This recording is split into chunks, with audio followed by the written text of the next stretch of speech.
নীরব থাকাটাই জীবন চলার পথ শ্রেষ্ঠ বলে মেনে নিয়েছি।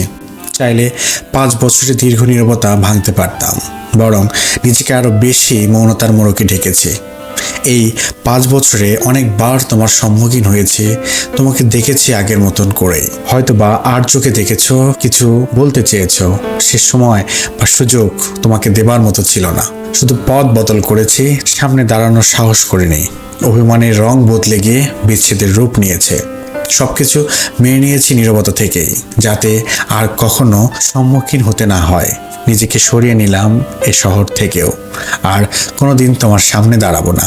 তোমার অহংকার, তোমার অভিমান, এমনকি এই শহরের সবকিছুই তোমাকে দিয়ে নীরবেই সরে যাচ্ছে।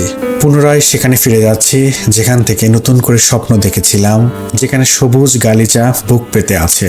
বিনন্দ বর্মন দাদা আমাকে কবিতাটি পাঠিয়েছিল, আমি পাঠ করলাম। কেমন লাগলো জানাবেন।